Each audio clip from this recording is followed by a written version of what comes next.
بینەرانی عزیزی کورسات سەمکاتتان باش خۆشحاڵم لە بەرنامەیەکی نوێی وێنەگرافی بە دیداری ئێوەی عزیز و خۆشەویست شاد دەبێت. کەسایەتێکی خۆشەویست و پەروەردەکارێکی دێرین مامۆستا عەزیز عەلی ئەم هەفتەیە میوانی بەرنامەی وێنەگرافیە. مامۆستا عەزیز یەک لەو مامۆستا و پەروەردەکارانی کوردە کە ساڵانێکی زۆر لە بواری پەروەردە و فێرکردن خزمەتی گەورەی پێشکەش بە کوردستان کردووە. ساڵانێک لە دەرەوەی سلێمانی، ساڵانێک لە ناو سلێمانی وەکو مامۆستا وەکو بەڕێوەبەر توانێتی خزمەتی گەورە پێشکەش بکات. مامۆستا عەزیز کوڕی گەڕەکی چوارباخە و لە خانەوادە و بنەماڵەیەکی دێرین و دیاری شاری سلێمانیە. خاوەنی ئەرشیفێکی دەوڵەمەندی وێنەیە، ئەزمونێکی درێژی هەیە. پێمان خۆش ئەم هەفتەیە لە خزمەت مامۆستا بچینەوە بۆ ئەزمون و بۆ یادەوەریەکانی. مامۆستا گیانم کاتە باش. ئەم کاتەی تۆش باش و زۆر سپاس دەکەم و تەندروستی چۆنە، ئەحواڵت چۆنە ئێستا؟ تەندروستیم باشە، سپاس دەکەم، باشترێکم لە جاران باشترێکم. ئینشەڵڵا باشە بیت. چاومان ڕوون بوو بینیمانیت. چاوماچەکەم سپاسان دەکەم. دەمت درێژ بی ئینشەڵڵا. سپاسی ئەم ستافەشەکەم کەوا وێنەگرافی. زۆر سپاس بۆ جەنابەت. ساڵانێک مامۆستا خانەنشین بوویت، ساڵانێکی زۆر خزمەتی کردو، بەڵام ئێستا خانەنشینی. زیاتر بە چیوە سەرقاڵی ڕۆژانە؟ بەچی خۆ مەشغوڵەکەی؟ جاران بە زۆری بخۆم بەوە مەشغوڵە کرد، سەرقاڵ کرد بە خوێندنەوە و بنووسین و وەکو شتێکی مێژووی. بەڵام ئێستا چاوم تۆزێک یارمەتیم نایە لەبەرەوە بەس جۆ ئەگرم بە تایبەتی لە بەرنامەکەی تۆش. دەستەکانە خۆش بێت، تەمەن درێژ بی ئینشەڵڵا، تەندروستی هەمیشە باش بێ، سەرکەوتوو بی. مامۆستا گیان پێم خۆشە باسێک لە ئەزمون و لە ژیان و لە خانەوادەی ئێوە بکەین بەیەکەوە. ئەنجام پێم خۆشە سەرەتا بچینەوە بۆ بنەماڵەی ئێوە بۆ گەڕەکی چوارباخ. دیارە جەنابەت لەوێ لەدایک بوویت. کوڕی مەلا عەلی یان دەروێش عەلی کامیان؟ کوڕی مەلا عەلی و دەروێش عەلی هەردووشیان ئەمە نازناون و یان ناوی تاون بۆ باوکم. باوکم پێی وتراوە مەلا عەلی بە زۆری لەبەر چی لە حوجرەی شێخ یوسف لە گەڕەشی دەرگەزێن حوجرەش برێتێ تەمان بە عەربی حوجرە یانی ژوور. تەلەبەی کۆ کردەوە قوفێی قورئان و حروفی عەربی ئەکردن، ئەوە ناوی مەلا عەلی بووە. بەڵام پیان و تۆ دەروێش عەلی چونکە من لە باوکم چوم سوروسپی بووە، قژەیەکی درێژی هەبووە، دەروێشە شکڵی دەروێشانە، شکڵی دەروێشانە بووە. ئیلا دەروێشش بە کەلیمەی عەربی یعنی فەقیر الحال، حالی زەعیفە، بەڵام ئەو خراپ نەبوو، باش بوو. لە کتێبەکەی ئەکرەمی ساڵحی مەحموودی ڕەشا بۆی تێپەڕبوونی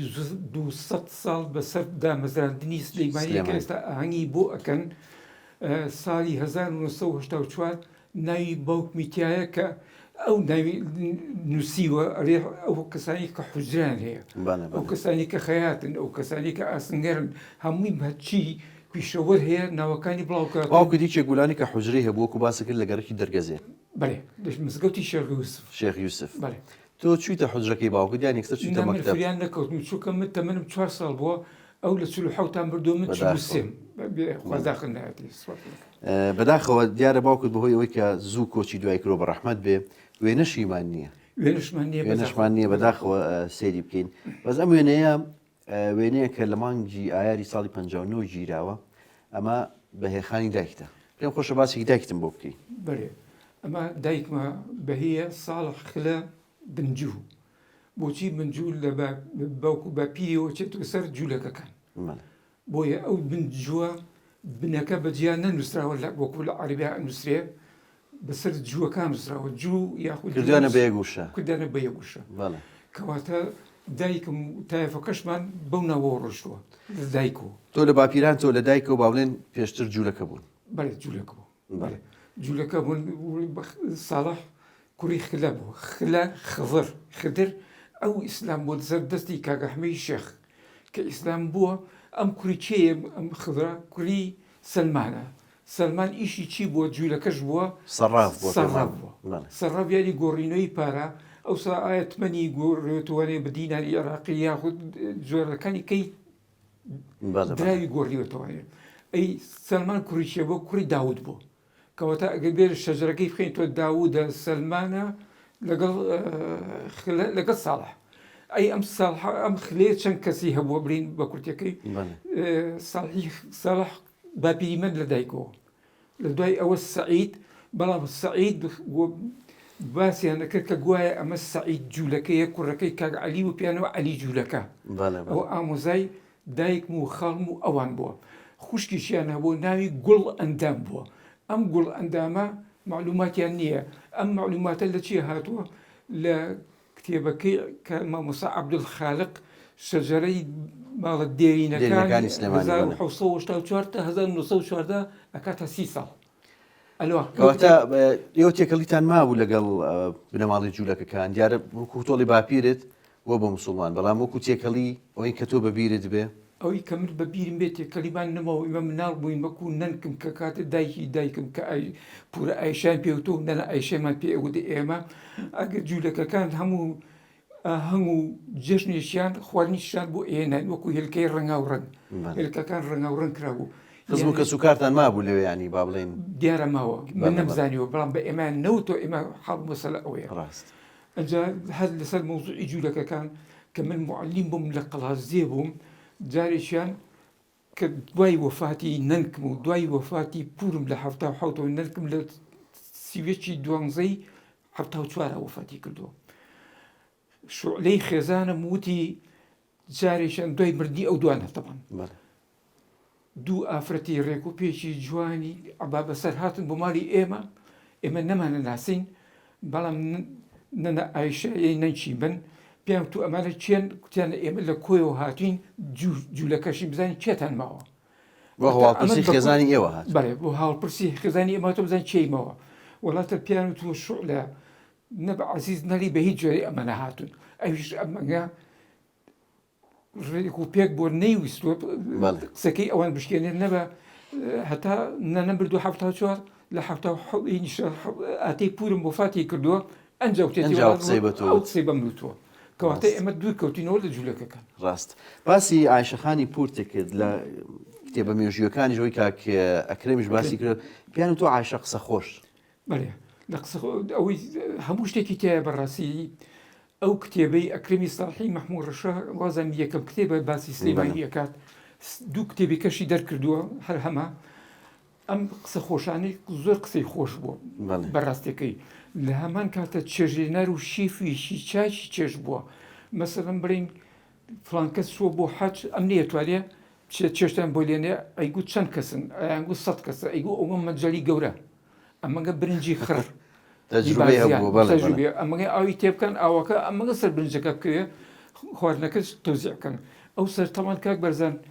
گۆشت هەوانە بوو لای قسە بیکڕی گۆشتیان هێنا سووریان دەکردەوە ئەکردەوە سووریان دەکەوێتەوە ناو هیزەی ڕۆنی مەڕ و ئەمانیان تێکرد بزن ئەکرە ناو مەڕەکۆ کەپسە بوو کە کەپس ئەبوو ئەتر بە کورتەکە ئەوە نوکتەشی لەسرە نوکتەیەک لەسەر ئەوەیە ئەرێ ئافرەتێک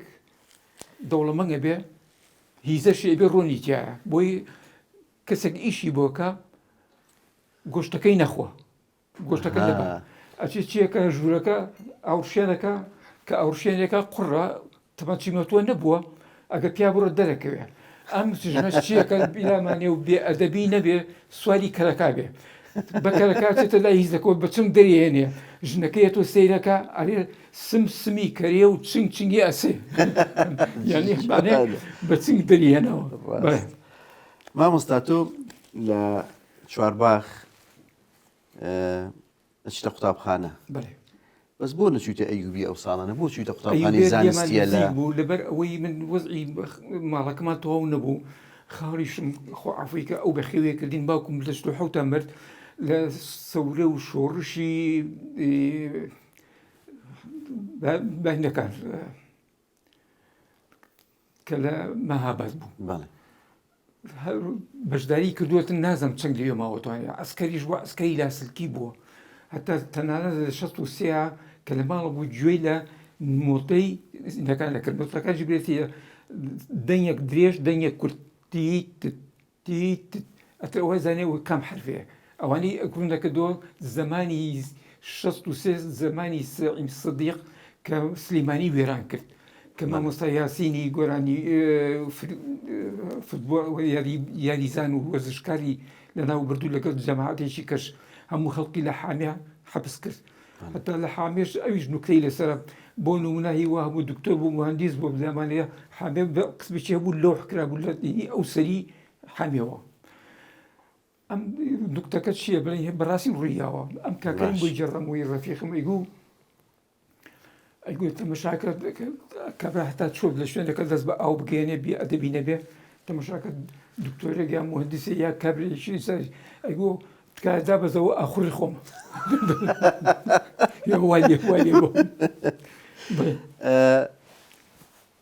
ئەمە وێنەیەکی توێە ساڵی 1953 ئەوان وێنەیەکی زۆر جوانە کەشخە و جلێکی کەشخە و هێنی لەبەر کرد ئەوە کوێ مامۆستا ئەو وێنەی کە گرتوومە وەختی خۆی عوسمانی قەراغا هەبوو ڕسمێ گرت ژنەکەی ناوی گوڵشەن بوو مدیری مەکتەبی تاج بوو لە جادەی مەولەوی ئەوە پیاوێکی بەناوبانگ شێمحەمەی ناو بوو باوکی ئاری هەرسین ئەو لەوێ ئیشێ کرد ئەو ڕسمەی بۆ گرتم یەخەی کراسەکەم بینی تۆزێک چاڵ و چۆڵە بوون باخیی بۆ بەرسم ئەو ڕسمەش بە هەوێکەمەوەیە ئەو هەوێش 53 ئەوەیە وێنەیەکی زۆر جوانە دیارەمە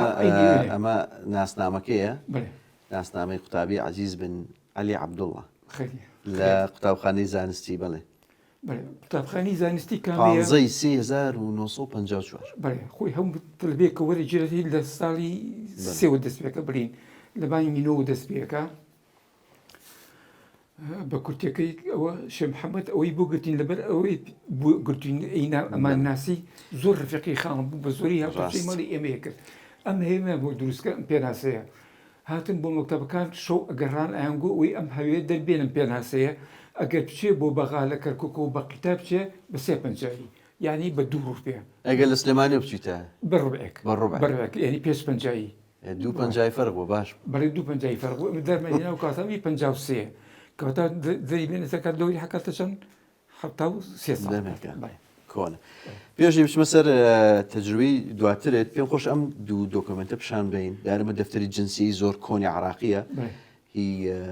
ئیمانهینەن کتە 1927 ئەمە جنسی عراقیە 1927 دەڵێ عایشە خانە ئەمە دایکی دایکم ئەم جنسیە نووسراوە دەفتەر جنسیە للئیناث بۆ ئافرەتان 1927 ئەمەژان هی للذكور هی باپیرتە ئەمەژان ئەم 1972 مالی دەکەی بەڵێ ئەم 20 ساڵ و گەورەتر دیارە باوکی نایخ لە بنجومە بنجوم وەکو تۆڵەی بەیەکەوە نووسیانە دایکیشی ناوی بەڵقیس بوو ڕاستە دۆکمنتێکی جوانەکە هەتا ئێستا پاراسوتە بەڕاستی ئینشاءالله هەر ئەشی پارێزم دەمەنیان تقریبا نزیکە بێتەوە لە 100 ساڵ ئێستاوە زۆر ڕاستە ئەمەیان چیە مامۆستا ئەم دۆکمنتش دیارشتێکی کۆنا وەکوی خێزانی ئێوەیە مزگەوتی مەحوی لە خوار پردەکە پێوتی خانەقای مەحوی تەرمەکەشی لێیان نێژرا و سەلامی خۆی لێبێ ئەمە کە دایکم شووی کردووە بە باوکم لەو ساڵەکەی تایەتی 1934 بەرێ مەحویزادەکان لەو مزگەوتە ماریان کردووە أنجا كذا حملة بيخين بوتي بو طبعا أما الحكومة العراقية المحكمة الشرعية السليمانية الإذن بالنكاح بله أما ديارة نكاح يعني عقد زواج بله أما عقدي هاوسەرگیری دایک و باوکتەکە بە هی ئەو زمانەی ساڵی 1934 بەم شێوەیە کراوە پولی مەلیک غازی پێوێت تاوان دیارە زۆر کۆنە کە هی ئەو ساڵەیە تا ئێستا جەناب پاراستوتە دۆکمنتێکی گرنگە بەریمان گرتوێتوانێ بەڵام هەر خۆی ماوە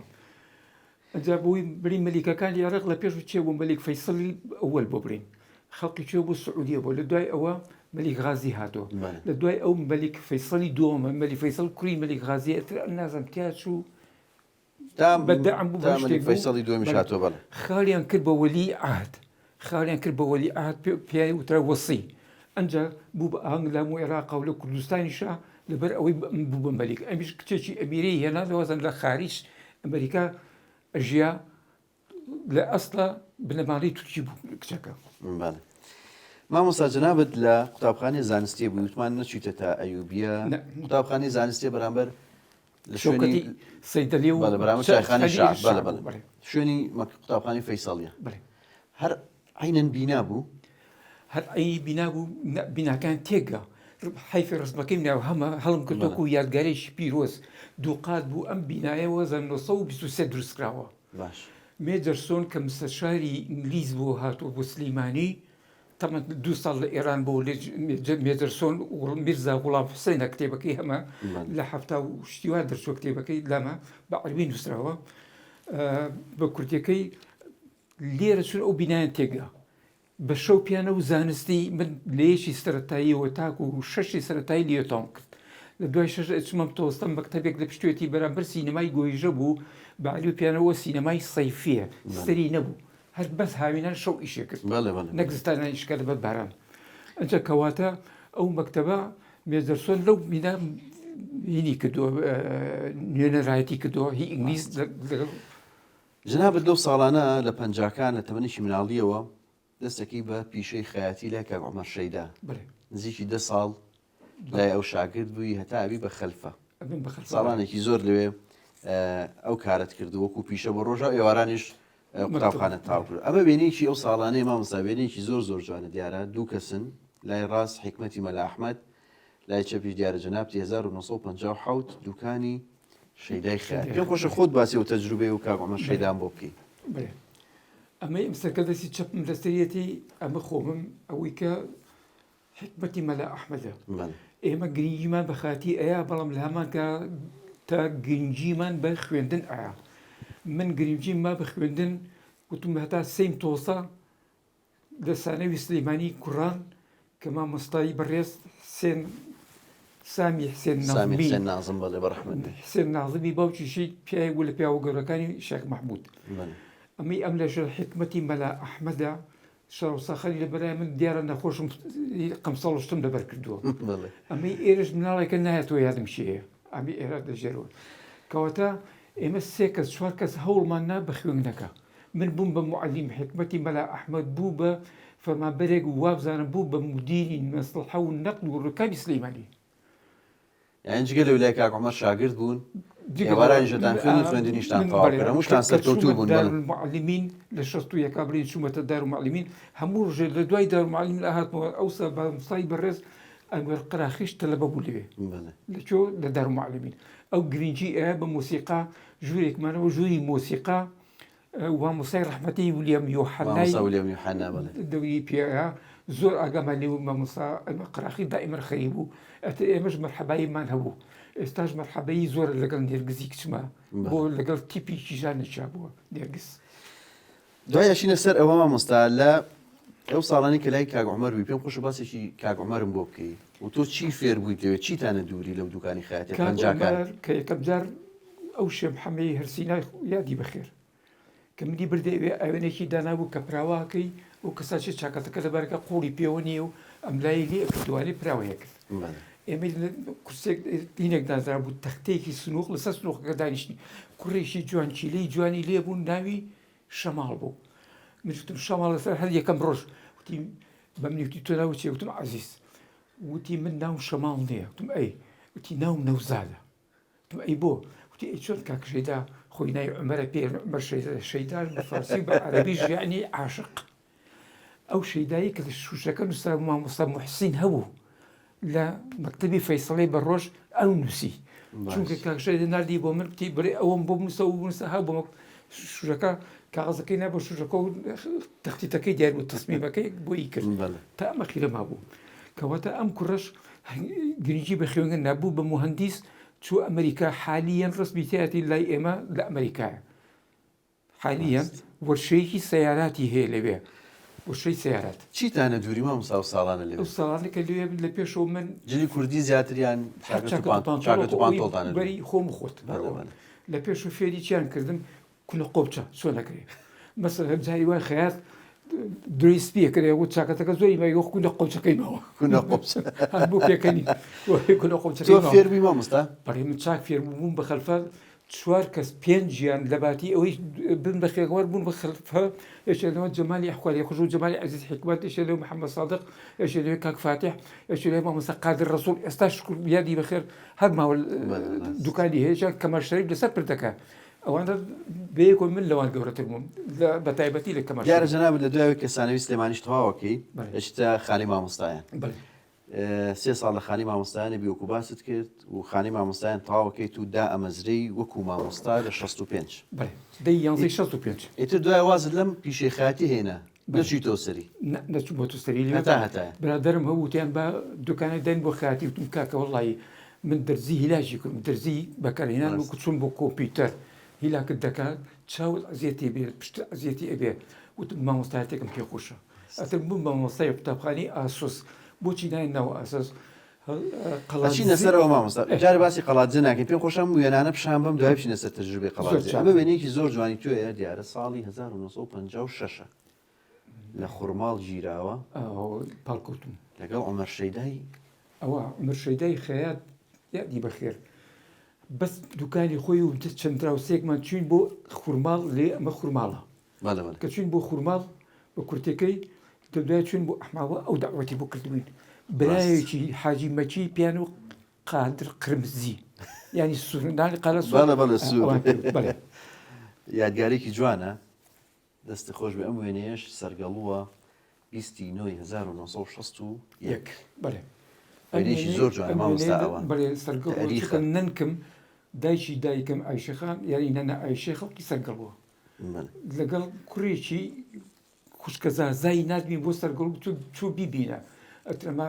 شاخە کوچە ئەشکەوتێکی تێ ئەلێرە ئەشکەوتێکی تێە براوە وەکو پێرن تەشوێکراوە ئەمەی ئەمە شاخە کوچەمە ئەمەی ئێرە لینێکی بینایەکی خڕا ئەوە پێوتێ مەخفەرەکە ئەم بینا سپێ دیارە ئەمە مزگەوتەکەی سەرگەڵوە ئەم وێنەیەکی زۆر جوانە بەڕاستی وێنەی و ساڵانەمان زۆر ئەمە 1920 ساڵی 64 ماڵی خۆمان لە چوارباخ بلوچەکەشم خاڵە و ڕەحمان بۆی هێناوم لە بولغاری بەتاکیدی یارە زۆر بەلاتەوە هین بۆ مامۆستا زۆر بەڵام و پیرۆز بوو چووکە لە یەخەیە بێت نەبوو 64 لە سەربانی گیراوە ئەمە وێنەیەکی کاگ ئەو ڕەحمانی ساڵحی خلێکە خاڵتەکە بەکەوتە بلوچەکەی بۆ هێناوم لە بولگاری ئەمە ساڵی 63 دیارە ئەم وێنەی لە بولگاریا گرتووە پێم خۆشە باسێکی ئەو کەساتێن بۆ بکەی ئەو ڕەحمانی ساڵحی خلە خۆی ناوی عەبدوڕەحمان ساڵە خەڵڕە بۆچی بەچی ئازارم چووکە کە سژن ئەکرا لەبەرەوەی شوویعی بوو ئەو حەقیبەیەکیان ئایا زۆر تووشی کێشە بوو لە 1964 جەماعەتێک شەهیدیان کرد لە کانیماسی شەهیدکردنەکەشێر شەهیدکردنێکی ئاسایی نەبوو لەبەر ئەوەی شوویعی بوو قەناعەتیان پێ نیان ئەتوانێت قەناعەتی پێ بکەن بێتە لای خۆیان و گوێ لە قسەکانیان بگرن کە ئێستا هەموو خوێنەوارێک و هەموو ئێمەمانان ئەلێن ئەبێ گوێ لە یەک بگرین چون نەوتیان پیا کرد سووتانیان ئێستا دوی دارمعلمی مناڵ بوو لە 1964 شەهید بوو ئەتری یادی لەدامە بەڵام ئەو کاتە پێش ئەوە 63 بوو چووە بولغاریە 6 مانگ دێ بوو باوەڕ هەبێ بە 6 مانگ فێری بولغاریش بوو هەتا بۆ نمونە ئەیگوو مەلا بە منی لەبەری واکم مەلا بۆ ئەیگوو مەلا ئەگە پێ برم دەبرۆ پاچەوە لافا ئەوە یانی بانی باش ئەوە بوو یادی بەخێر یادی بەخێر ڕۆحی شاد بێ ئەمێ نێژ وێنەیەکی جوانە ساڵی 1966 لە باخی گشتی گرتوتانە ئەو کێ لەگەڵ تا مامۆستا ئەوە مامۆستا فەرهادە مامۆستا فەرهاد کوڕی مامۆستا ئیسماعیل کۆییە زاوای زاوەکەمە ئەوە ئەمیش باوکی هاوژینە هاوژینیش زاوامە گەزیدەی کچم ماوەتێ ئەمە شەرخۆم بەزەو کاتەنە هاوژین لەدایک بوو کاکاوژینە گەزیزەخان لەدایک بوو ئێوە برادر بوون بەڵێ بەتاکیدی وێنەیەکی جوان و یادگارێکی جوانە ئەم وێنەیە مامۆستا دیارە تۆ یەکەم دامەزراندن لە قەڵاتجێ بوو خۆت قەڵاتجێ هەڵبژاردیان چۆن بەڕاستەکەی من دەرەجەکانم باش بوو مامۆستا مەحموود تۆفیق کە برای فایق تۆفیقە بوو بە قامی قەڵاتجێ لەسەر هینی ئەولە زەرد زۆنی زەرد کردیان بە هی سلیمانی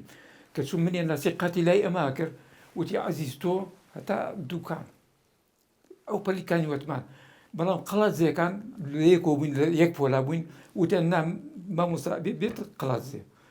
کوتیان کوتی بۆ کوتی قەڵاتجێ هەموو شتێکی لێ بەڵام دوکانی ئەولا خۆتە زانی دوکان چۆن بۆ ئەو کاتە قەڵاتجێ قەزا بوو ئەو سەردەمە بەڵێ قەزا بوو چەند ساڵ لە قەڵاتجێ مایتەوە 12 ساڵ لە قەڵاتجێ بووم چووکە بەڕاستی منیان گرتە باوەش کە مەبەستم چێ یعنی خزمەتیان کردم قەت لە منیان هی نەزانی لێرە سنتەریشیان کردووە سنتەری قەڵات زیان لە سلەیمانی لە تۆفیقی هەڵواچیەوە لەو فەرعایە چێ کردێتەوە کاک قودسی و کاک نەسەردین یەکێک لە خۆیان داناوە بەڵێ خۆیان دانا یەکەم کەس منیان بان کرد تێن ئەندامی فەخری توی لە هی قەڵازت چەند ساڵ لە ساڵانێکی زۆر 12 ساڵ لەوێ تەمەنێکە خزمەتە کردەوە بەڕاستی ئەم وێنەیە وێنێکی قەڵاتزەیە دیارە و ساڵانی سەرەتایی دامەزراندن تا ساڵی 1966 وێنەکە وێنێکی زۆر جوانە بەڕاستی دوو کەسی ژاژڵەیت لەگەڵایە وێنەکە وێنێکی مێژووی قەڵاتزەیە بەڕاستی بەڵێمە ئەو ساڵە نەورۆز بوو ئەوە خۆشبیتیان ئەوەی یەکەمە ئەو دوانی کەشتینن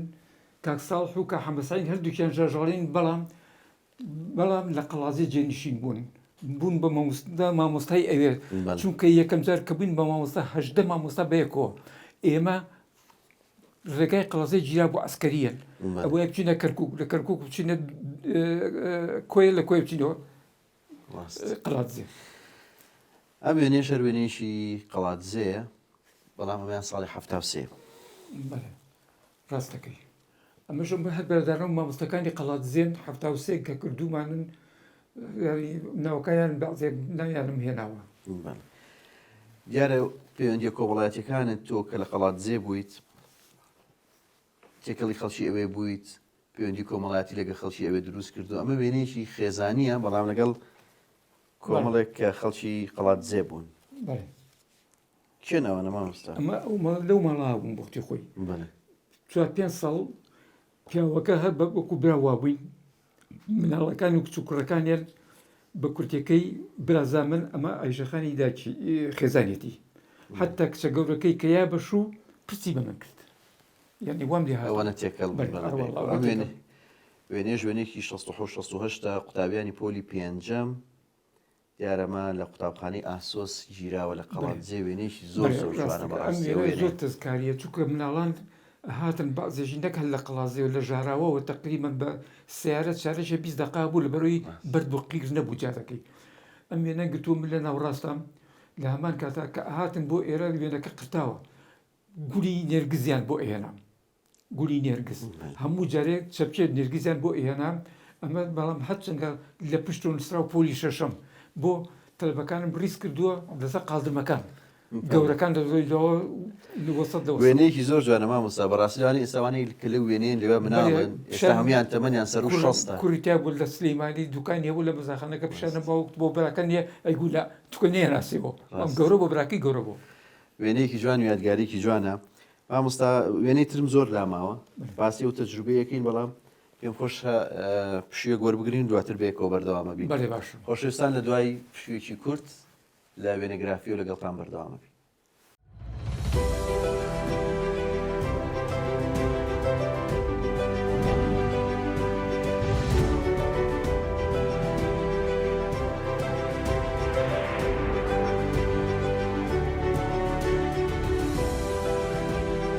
لەو سەردەمە حیزبی بەعەس لەو ساڵانە نیانەهێشت یان بۆچی من پرسیارەکەوا بکەم بۆچی نیانێش بگەڕێتەوە بۆ سلێمانی خۆی کاکە بەرزان حیزبی بەعەس ئەوێ بتوێ نەتەوێ ببی باسی بەڵام بە جۆرەی یاسای عێراقی ساڵی 1968 بەولەوە ئەبێ مەکتەب موعەللیمین بێ و حیزبی بەعسی بێ پێش ئەوە بەعسی نابێ من نەبووم کە نەبووم ئەوان کابرایەکیان نات ببی بە بەعسی خەڵق چونکە ناپاڵمەیان دیوە شتیان دیوە بە کورتەکەی وەزعیان ناخۆش بوو هەموو ڕویان تێکە چونە مەکتەب موعەللیمین ئەتە کە لە بنیان پرسی برادەریشی وەکتۆیان نار بە تاکیدی لێ پرسین چی نابێت لێم مش جواب ماوانێ بۆیە لە بەعسی حەزم لە حیزبایەتی نییە بە هیچ جۆرێک نەگەڕی حیزبی بەعس هەموو حیزبەکان ئەگەر ئەوان توانیان حیزبی بەعس عربی ئیشتراکی کەم بە عێراقی ئیشتراکی من ئامادە لەسەر ئەوە نیانهێشت لەسەر ئەوە نووسیان بەرقیان دیا بوو بۆ تەربیە منیان دوورخستەوانێت لە قەڵاتزە گەشتمە چۆ گەشتمە دوکان لە دوکانیش 2 ساڵێک مامەوانەیە لە دوای ئەوە کە هات بە ساری سلەیمانی بە پێشەوەی بیتە ئەو قۆناغە مامۆستا لە ئەو ساڵی کە قەڵاتزێ بردومان کرێت تۆ لەوێ بوویت ئەو ساڵە لێوێ برا گەورەکەم پێشمەرگە بوو لە مانی سیا بینارکە هێنامەوە بە قەڵاتزێ خێزانی بەڕێکەوت لەوێ نەبووی ئەو کات بەڵێ بەڕێکەوت چکۆ هێرام و سلەیمانی لە سلەیمانی دکتۆرێکی مصری هەبوو دکتۆر عەبدوڕەحمان ڕەئیسیان پێوە دکتۆر عەبدوڕەحمان ئەو خزمەتی کرد. زۆر باش با سەری هەندێک وێنەی تر بکەینە وێنەیەکی زۆر جوانی جەنابتە 4/7/1968 ئەوە لەکوێ گرتوتە مامۆستا ئەم وێنەیە؟ ئەم وێنەی وابزانم بەتاکیدی لە ستودیۆ مستەفا کە تەنیش بانقی گرافیدەنی ڕەشیدی ئێستاوەیە ئەو کاتە گرتومە ئەوە هەر جلی تەبیعیش بۆ لەبەرما بووە. بەڵێ دیارەوە سەرەتای دامەزراندن و قۆناغی مامۆستایەتیتە. ئەم وێنەیەش ملایە لە گۆما و لە ماوەت گیراوە ساڵی 1967. بەڵێ ئەوە کە چووەتە ماوەت کە عوسمانە مامۆستا عەباس عەبدوڵڵایە کارە وشکیە ئەوەی ناوەڕست کە عوسمانەوی کار جلی کوردیم لە بەلای ئەوە منم لە گۆما و منتیقێکی زۆر خۆشە تۆزێگە ڕۆی چارێکی بە پێ بڕووی ئەگەیتە ناو ماوەتەوە. وێنەیەکی جوانە. ئەم وێنەیەش لە 24/1970 گیراوە دیارە بە فترێکی زۆر کەم دوای بەیاننامەی 11 ئازار جەناب تایتۆ بۆ سلێمانی. بەڵێ ئەوە براکەمە کە لە تەنیش بۆ ڕەنگ و چۆغە لە بەرە منم ئەوەی تەنیش دایکی دایکم نەنە ئایشێ ئەوەشیان ئەری عوسمانی برامە معروفە ئەری عوسمان لە منتیقی پشت دەرەزانن ئەوی کەشیان پورمە ئەوەی لە باوەشیاتی گەشاوی خوشکەزان بەسا شووی کرۆڤ کولی گەورەی هەیە ئەوی کەشیان شەو بۆیە دراوسێمانە کە هاتوو ئیزمان ناوەڕاست بەکەمان گرتو. وێنەیەکی جوان و یادەوەرێکی جوانە. ئەم وێنێش دیارە کۆمەڵێک هاوڕێن بێکەوە لە بەردەم باخی گشتی ساڵی 1972 وێنەکەتان گرتووە. ئەم وێنەیە کە وێنەمان گرتووە تقریباً 2024 ئەو مامۆستا حەمەد ساڵ منم لەگەڵ کە غەفوور و لەگەڵ مامۆستا هادی وتی ها کە هات بۆ ماڵی ئەمە لە سویدۆ هاتووە سەر لێ ماڵی ئەمە یا لەگەڵ ژنەکەی ژنەکەی چێە خزبی عەفوو خوشکی مامۆستا کەمالی ڕەفیقمان لەگەڵ برایکی جەمال مامۆستا جەمال وتی ئەگەر بزانێ ئەمە چێە یەشان ئەوای کردووە وتم وڵی وتی من چێم وتم ئەگەر منیشی داوێ ئەوتم فڵان کەسی چی تو حەمەد ساڵ سووداشی تەواو دەستە خۆش بێ. ئەم وێنەیەش وێنەیەکی قەڵاتزێ ساڵی 72 لەگەڵ کاک نەبەرد ئیسماعیل لاو. بەڵێ ئەمە قەڵاکەی قەڵازەی بەفرباریوە قەڵازەی لەبەر دەمیاتی ئەم وێنەیەمان گرتو بۆ یادگار ئەم لە 74 چوو بۆ رووسیا بە کورتەکەی دکتۆرای هێنا لە تاقا لیبیا داوای کرد کە کەسێک عەرەبی بزانێ سێ کەسی خەڵکی سلەیمانی چوون بۆ لیبیا 2 ساڵ لێمانەوە دەرسی تاقا و دەرسی ئەو دەرسانیان ئەوتەوە لەو ساڵانە ئەوەی کردووە کە هاتووە سلەیمانی کردێ بە مهندسی کارەبا ماوەیەک مایەوە نازانم چی هات. ئەم وێنەیە وێنەیەکی جوانە دیار وێنەکە کۆنە 1970 کاک نیهادی ئامۆزات. کاک نیهادی ئامۆزام ئەمە یەکەم لە پێوەستاوە کاک پێرسە مهندیسە لە بەلەدیە بەناو ئێستا ئەوە بەڵێ ئەوەشیان سیامەندا زاوامە کشێکی خۆم ماوەتێ بەو نیگاری کچم ماوە بە سیامەت ماشە بۆ عەلیمی شەویش تەمەندرێژ بن ئینشەڵڵا ئەو سەرەژ وازانم ئەمینەخان لە دواوە دیار. بەڵێ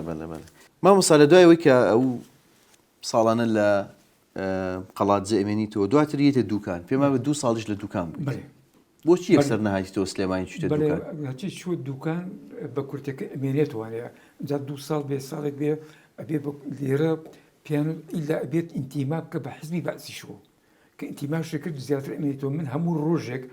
هەموو ڕۆژێک لە دوکان وهاتمەوە بۆ سلەیمانی 3 ڕۆژبانیان 3 ڕۆژ نیوەڕۆن کەواتە فرسەتم هێنا تەربیەت نووسرا بوو دەورەیەکە کرێتەوە لە بەغا ئەم دەورەیە پێوتری یافعین حەزەکەم تۆزێ درێژەی پێ بە باش برانی شتێ بگەن یافعینێ هەرزەکارن پۆلی یەکی سەرەتایی 6 ساڵ تاوکە پۆلی یەک وەرەگرێت 6 ساڵ 7 ساڵ 8 ساڵ 9 ساڵ ئەم 4 فیئەیە پۆلی یەک وەرەگرێت ئەیکە بوو بە 10 ساڵ وەری ناگرێت ئەگەر بچێتە مەکتەبی شەو ئەو یافعین کە وەرەگرێ بۆ هەمووی عێراق کرابوانێ ئێمە سلەیمانی و کووت و بەسرا و نەجەف ئەم 4 لە قاعەیەکا بووین 4 محافەزە هەموو محافەزەکان بەو شێوەیە بوو بە کورتەکەی تۆ وەکو سلێمانی بەشداریت من وەکو سلەیمانی 9 کەس بووین 9 کەس هەر لە سلێمانیەوە 9 کەس ئەروەڵا 9 کەس بەشدار بووین ئەتە بەرادەرەکان وتی خولەکە چەندێک بوو مانگێک یەک مانگ بوو کە گەڕایتەوە مامۆستا لەسەر ئەساسی ئەو خولە تۆ ئەبی بە مامۆستای یافعیش چی یەکتمانیانی هەرزەکاران ئەبێ لە ئەو ساڵانی باسم کرد 10 ساڵ 11 12 13 14 ئەو 4 کە بوو 15 مەحول میوە لە چ قوتابخانەیەک بوون لە قوتابخانەی یافعین ئەو سال لە زێر هەر بەنای ئەو ماوەیەک بەڵێ هەر ناوی مدرسة اليافعين المختلطة بتشوار سال بولي شجر أو يافعين بتشوار سال بولي قناغي يكم دوم بابني مرحلية كم دوم بولي مرحلية كم ليافعين بولي يكودوها مرحلة دوم بولي سيوتشوارا بولي مرحلة سيم بولي بيس مرحلة شوارا بولي شش للدوري سیستەمێکی تایبەت بوو مامۆستا زۆر تایبەت بوو بۆ ئەو کەسانە یارمەتی من دەمادەی یانزە لە نیزامی مەدارسی ئیبتیدایی تێ لە تونش مەدان و سنی لیافعینی وەلیافعات نابێت تەلبە وەرگیت ناشام و پێم وتن کە ئێمە بە کورتەکەی ئێمە لەگەڵ ڕێزمە بۆ قورئان ئێمە لۆغەی ڤڵاد نین یعنی زاد ئەرین ئێمە نیە زادش بە عەرەبیانی خواردن بە کوردی وەکیلی وەزیری تەربیە ئێمە چوو مقابلەمان کرد وتی ئێوە ئەمری مەجلیسی قیادەی سەورەی ئەو کاتەیە وتی ئەبێ بە عەرەبی بخوێنێ بۆ شێوەیە کەواتە بە 4 ساڵ پۆلی شەشی تەواو کرد ئەم وێنەیە لە 1970 گیراوە دیارە ئەو کاتەی ئەمە حەدیقەی زەورایە لە بەغا ئەو کاتێک کە چووی بۆ دەورەی یافعین دەستخۆش بەڵێ وایە ڕاستەکەی وێنەیەکی زۆر جوانە چوین بۆ زەورە ئەم سەعاتە لەناو گردەکایە هەر بەس سەعات ژوێر و دەقە ژوێرەکەی ئیشەکە ئەوم لەبەرایە هەتا یەکەم جار کە چوین بۆ بەغا چاکەتێکی ئەوە تەنک دوارم لەبەرا بوو ئەخ جای منە شیمال کوردستان عەرەبیەکە چۆن بوو مامۆستا ئەو ساڵانە عەرەبیەکەم زۆر باشە چۆن فێری عەرەبی و ئینگلیزی بەڵێ عەرەبیەکەم زۆر باشە چۆن فێری عەرەبی بووی لە سەرەتاوە لە دارمعلمین فێر بووی یا پێشتر خوێندنمان لە مەکتەبی شەو لە پۆلی یەک و عەرەبی بوو لە زانستی پۆلی یەکم لە بیری مامۆستا هیشام دەرسی پێوتین هاشم دەرسی پێوتین کەموو کتێبەکان پۆلی یەک لە دیوارەکە نووسرا بوو ئەم پێشەی کە سەبورەکەی پێ و دەرگاکەی پێوە چی نووسرا بوو باینجان یەک باینجان دوو باینجان سێ ژمارە یەک ژمارە دوو یەوەیە کە گەشتە ئاستی من واستوفی کورسەکەی ما عەزیز عاقیل عەمی عالیم لە کتێبەکە مامۆستا ڕەحمەتی لێ بێ مامۆستا هیشام دەرەکەی یا لە شان بێگە و عەزیزە یانی مامۆستا لە قسەژە فەرمووی لەسەر چی ئەوە سینەمای گۆیژە سەری نەبوو دەوڵژورنال لێ بۆ ڕێکلام بۆی کۆمنەوە ئەجا مامۆستا هیشامی شای گرت دەقەیناکە و دەودە خۆشی وایە کرد هەتا دەوڵژورنەکە یادگارێکی خۆشی ئەو ساڵانە مامۆستا لە دوای قوتابخانەی یافعین با بڵێن هەرزەکاران 8 ساڵ لەوێ بوویت بەڕێوەبەر بوویت بەڕێوەبەری ئەوێ بوویت ئەو قوتابخانەیە نەما مامۆستا داخرا یان چی ماوە پێی ئەڵێن خوێندنی خێرا ناوگەن یافعین بەمنیان بوو بۆ ئۆرێنچووکەم هات پێ ئێرە مەسئولی مەخازین وتی چۆن خواردی شمولمانەکە خواردن شمولی چیەکردین ئەیگوو بەچەند دارتاشی حەلاقی درونی جلوبەرگ بۆ ئەفرەتان دارتاشی و حەلاقیەکە بۆ کوڕان مەخزن تی ئەخرا ماوانی کاک شێرزاد لە مەخزن بۆ ئەو کاتە بەس خواردنەکەم لێ سەگەن چیم لێکرد نۆک و مرەبا و ئەو شتانە مرەبای موسەدەسات هەیە ئەوە بە قوتوعیان لێ تەوزیع مەکرد بەسەر تەلەبەکان گەورە بوون بەڵێ 10 ساڵ تا هیوای تیا بوو 8 ساڵ کاتی بەڕاستەکەی کاتی جیابوون و شوبوونی بۆ بەڵام خوێندنی خێرا ساڵ من ئەبێ وەری کرد مامۆستا لە دوای ئەوەی 8 ساڵ لەوێ بی دواتر لە پیشەی مامۆستایی و خزمەتەکانی بەردەوامە بی ئەچیتە قوتابخانەی هونەر دوای ئەچیتە قوتابخانەی ئامان ساڵانێک لە قوتابخانەی ئەزمەڕ بوویت پێما بێتا خانەنشینە بی هەر لە ئەزمەڕ ئەمێنیتەوە کۆمەڵێک وێنەم لەلایە ئەمە وێنەیەکی 1990 کە دیارە دوای ڕاپەڕین لە قوتابخانەی ئەزمەڕ چیراوە لە قوتابخانەی ئەزمەڕ بە کورتەکەی لەو کاتە عەرەبی بۆتەوە دینیشم ئەوتەوە ئەمە لە قوتابخانەی ئەزمەڕ بەڵام بە کورتی باسی ئەزمەڕ کەم محافیزی سلەیمانی کە شێخ جەعفەری ناو بوو وتی بۆ ئینتیخابات یەم بۆ ئەزمەڕ پیان وتم چێ پێوتون زابط ئەمری تربیە زابط ئەمری تربیەش پێوتەکە ناوی بێنم ناوی عومەری چوخە قادری ئاوکەڵە بوو بەدەی لەبەرە کرد کوڕێکی هەبوو مەعاون ملکۆی ناو بوو ئەم وتی هەفتەیەکیکە محافیزێ مریش کەوتمە خۆم ئەم مەکتەبی ئامانجە ئەم ئەرزە گەورەی بەجێ هێشتووە بۆ نەیکەین بە مەکتەبێکیکە بچێم وت بە حاجی برایمی قایمیشی وت حاجی برایمی قایمیشی گەورەی هەموو قایمیشەکان بوو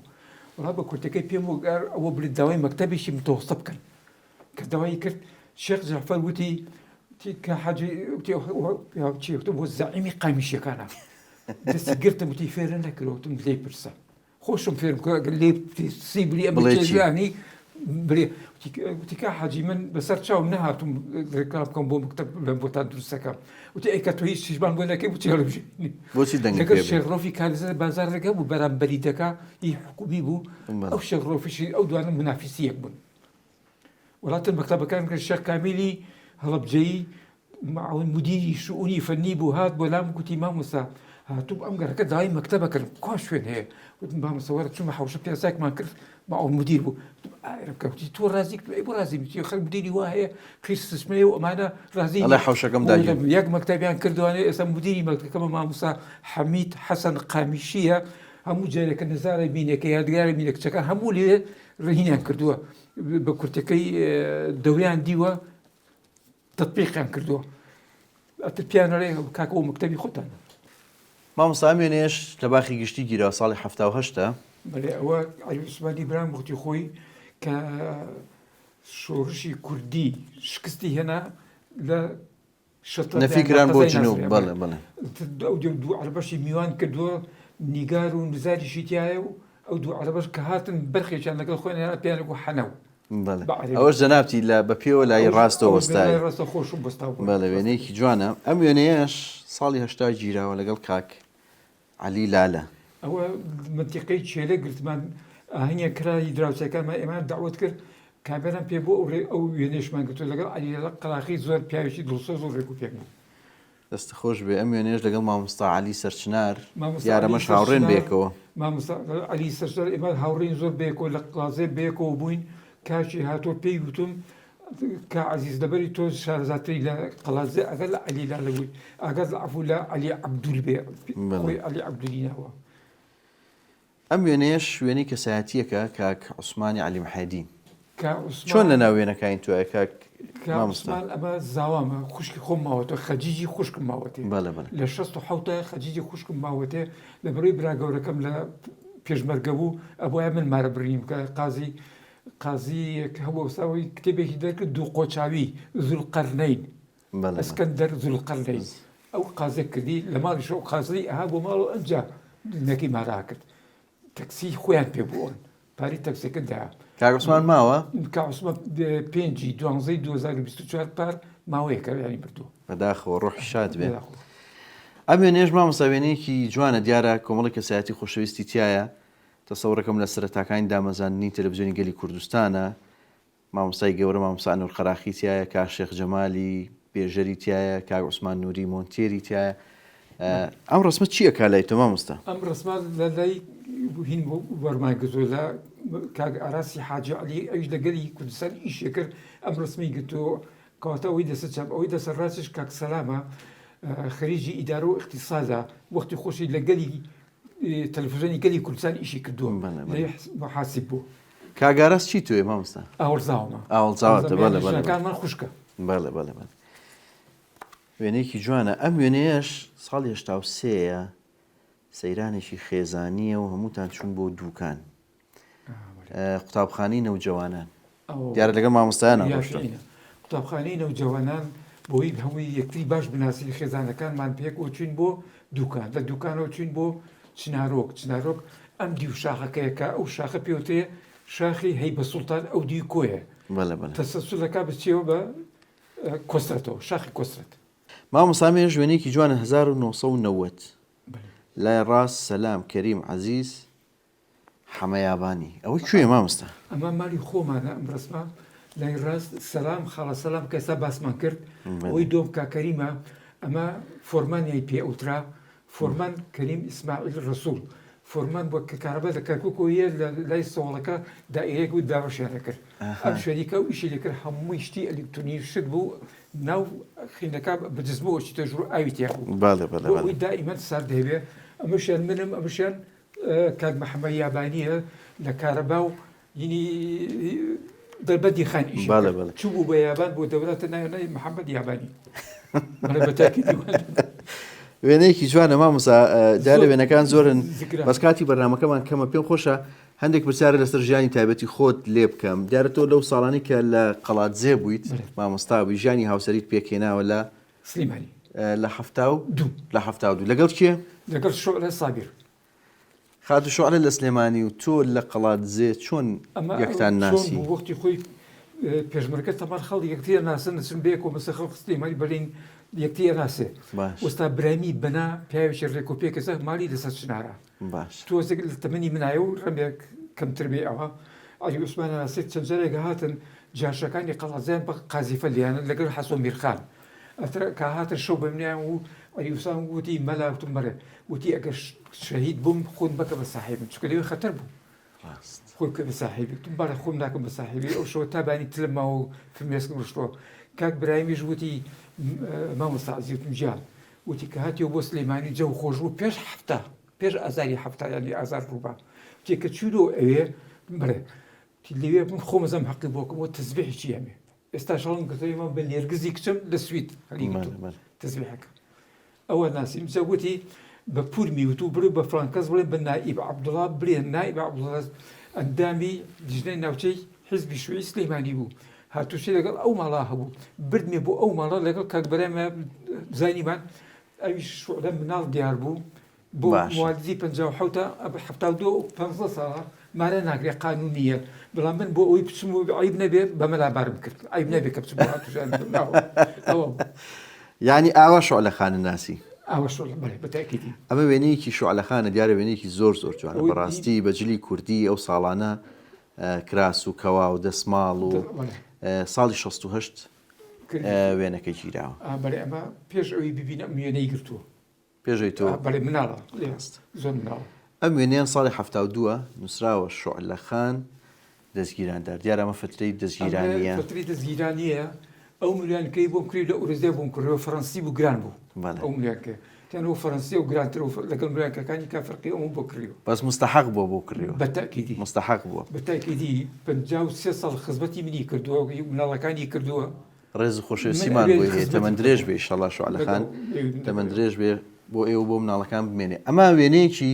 1972 ئەوە شەکراوەکە ڕۆژی نیشانەیە ڕۆژی نیشانەی شۆلەیە ئەوەی ناوەڕاست شۆلەیە ئەمە یەکەم خۆمم ئەوەی ئەو سەر پورە فاتمی منە ئەمەی لە باوەشمایە کەژاوە ژنی کاک عەزیز خەلیفانیە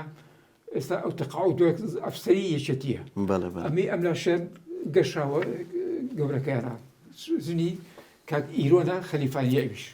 دەستەکان خۆش بێ مامۆستا ئەم وێنەیە هەر وێنەیەکی هەمان ڕۆژە پێم خۆشە پیشانی بەم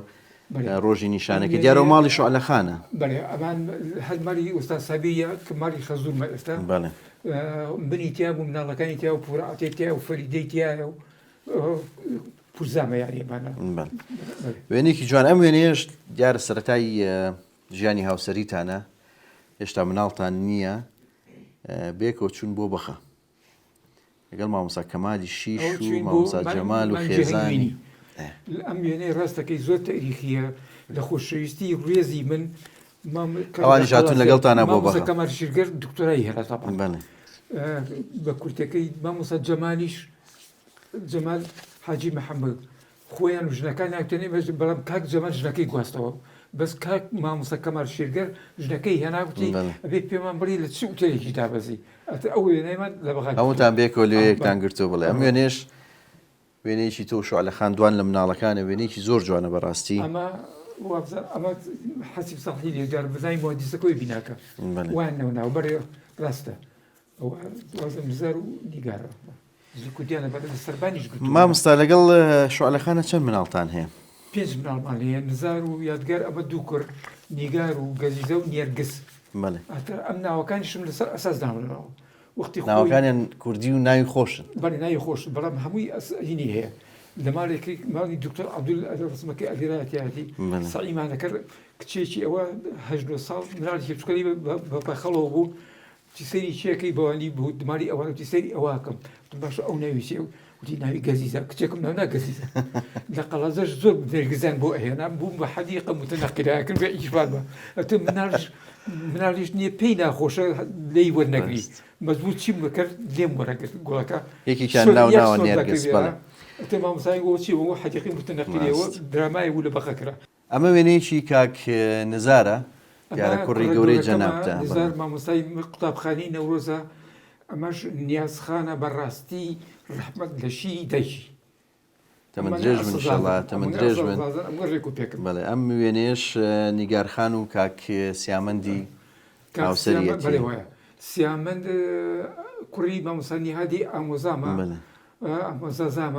ئەمەش نیگارخانی کچمە دوو کوڕی کەشیان هەیە لاوک و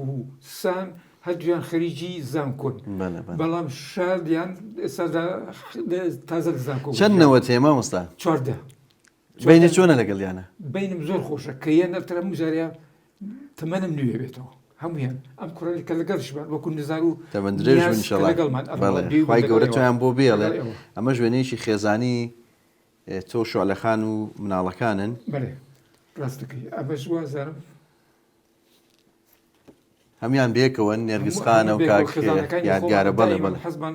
لە بواری کۆمەڵایەتی بۆ وێنش بگرنی ئەم وێنە بۆ یادگار ئەمێنێتەوە وێنەکان جوانن ئەم وێنەیە ژوێنەیەش کاگیادگار و خێزانەکەیەتی بڵێ بەێ یادگار و مینۆخان جاریکە لە بەرنمێکی کەشە لە وەکو ئەمە کە چوون کرواتیا پیشانمان ئەمە مینۆخان لە کچی حاجی حەمە تۆفیقە موەزەب بوو لە عقارخان و عقاری ئەمە ژێگاری کوڕمە مامۆستای موسیقایە ئامێری ساز سەد ڕەحمەت لە حاجی تۆفیق و لە دایکی مینۆخان و مینۆخان ئەمە وێنەیەکی کاک حاج تۆفیقە بەڕەحمەت بێ حاجی تۆفیق پێما بێ پێشتر هاوڕێی خۆت بوو بڵێ لە دوی متەوەسە بێک و موەزەب بوو لە کارگەی سەژناری سەستار کارگەی سەژناری سەستار چیمەندۆی سەرشنار ئێستازا هینە ئەمە شەر وێنێکی مناڵەکانە کاک یادگارە و مناڵەکانە مینا و مینا و مەیلی ئەمەش مینا و مەیلیە ئەمەش مینا و مەیلیە ماشەڵڵا زۆر جوان بەجلی کوردیەوە بەتاکی زۆر جوان و زۆر عاقڵ زۆر مؤدەبن تەمەند درێژ بنی شەڵا ئەمڕۆ زۆر ئەوانمان مانوو کرد ئەمە ژوێنەیەکی گەزیزەخانە بەڵێ ئەمەش گەزیزەی کچوە ئەمە خێزانێکی ژنی هاوژینە هاوژین کوڕیکێ مامۆستا فەرهاد کە بینیمان ڕەفشەکەی زاوە کەشبە ئەمە ژوێنێکی نێرگسخانە دیارە ئەو شمشاڵش کە پێێتی شمشاڵە کۆنەکەی توێە مامۆستا شاڵا وەختی خۆی ڕووداوێک ڕوویە لە کەرکک نازم تەبەقچەریان پێ ئەوت دژی سەوری 58 چالی تەموزی 58 کە چوین بۆ مناسبەت ئاوێسوەن ئەو کاتە عریفی ئەسکەری بوو لەوێ بچین بزانین لەکوێ دۆزیمانەوە لە کەرکک کە دۆزیمانەوە شمشاڵ و شت دادرابوو من ئەو شمشاڵە کڕی نێرگز احتیفازی پێکردو هەتا لێشیەوە لە فەیسبووکەوەدا بڵای وێنێکی جوانە نێرگسخان دیارە ژەنیاری ئامێری سازە و زۆربەی ئامێرە مۆسیقیەکانە خێزانەکەتان مامۆستا مناڵەکانت ینی خێزانێکی هونەرین